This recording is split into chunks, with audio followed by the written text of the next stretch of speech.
Kilala niyo din ba si Mariela po? Sa mga baryo sa Visayas at Mindanao, madalas ay kinikwento ang kanyang pangalan. Isa siyang simpleng babae, isang asawa at ina na kalaunay naging pinakakilalang aswang sa kanilang lugar. Bago natin ipagpatuloy ang kwento, mag-like at subscribe. Maraming bersyon ng kanyang kwento. Ang ilan nagsasabing siya'y taga Iloilo, may nagsasabing sa Capiz o sa Leyte siya nakatira. Ngunit saan man siya nagmula, iisa ang sinasabi ng matatanda. Si Maria ay isang ina na minahal ang kanyang pamilya, ngunit kalaunan siya ring sumira at pumatay dito. Si Maria ay isang asawa at ina na tahimik ang pamumuhay. Nagsasaka sila ng kanyang pamilya, nagtatanim ng gulay at nag-aalaga ng mga hayop. Ngunit dahil sa hirap ng buhay, napilitan siyang mag-ibang bansa upang magtrabaho bilang OFW. Umalis siya dala ang pangarap na maiahon ang kanyang pamilya sa kahirapan. Sa umpisa, masigla ang kanyang mga sulat at kwento mula sa ibang bansa. Ngunit makalipas ang ilang taon, nang siya'y bumalik sa kanilang bayan, nagbago ang lahat.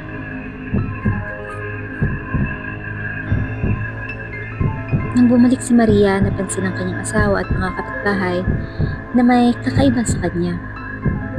Madalas daw siyang tulala, maputla at palaging gutom. Hindi na siya masayahing tulad ng dati. At isang gabi, naghanda siya ng pagkain para sa kanyang pamilya.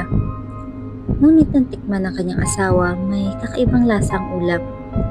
Hindi ito karaniwang manok o baboy. Nang tanungin niya si Maria, ngumiti lang ito at umiwas ng tingin. Maya-maya pa'y napansin ng kanyang asawa na nawawala ang kanilang mga alagang hayop. Unay manok, sumunod ay baboy, hanggang sa isang araw ay wala na ang kanilang baka. Palihim palang inuulam ni Maria ang mga ito, ngunit may nararamdaman pa rin siyang kulang.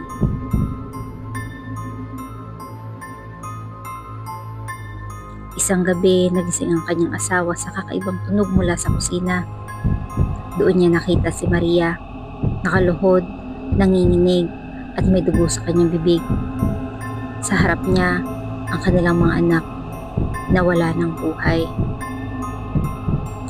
Sa gitna ng pagkabigla at galit, sumigaw ang kanyang asawa, "Diyos ko, Maria, anong nagawa mo?" Ngunit si Maria umiiyak at tila wala sa katinoan. "Hindi ko na kaya, gutom na ako." Sa tindi ng takot at galit, kinuha ng asawa ang itak at tinaga si Maria. Kaya siya tinawag na Maria Labo dahil ang labo ay taga sa Visayas. Tumakas siya mula sa kanilang bahay, sugatan at naglaho sa dilim ng gabi.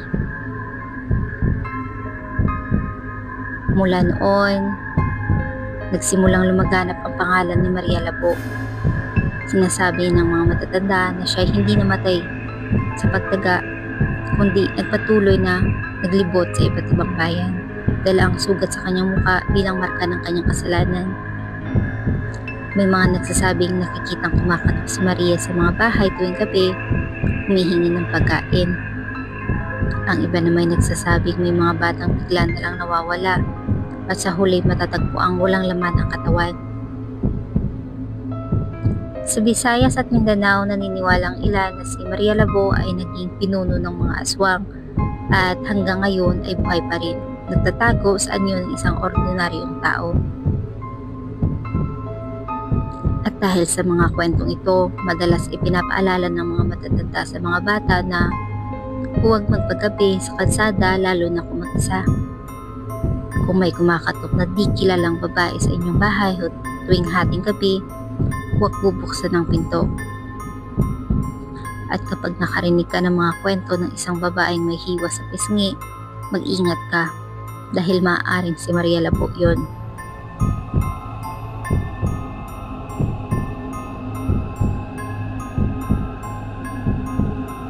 At hanggang ngayon, sa mga baryo ng Visayas at Mindanao, may mga nagsasabing, sa katahimikan ng gabi, maririnig mo ang iyak ng isang babae at ang tunog ng kanyang boses na bumubulong sa dilim. Nagugutom ako.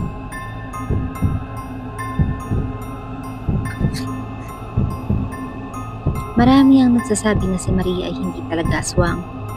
Ayon sa ilang eksperto, maaaring psychological disorder ang sanhi ng kanyang kakaibang asal.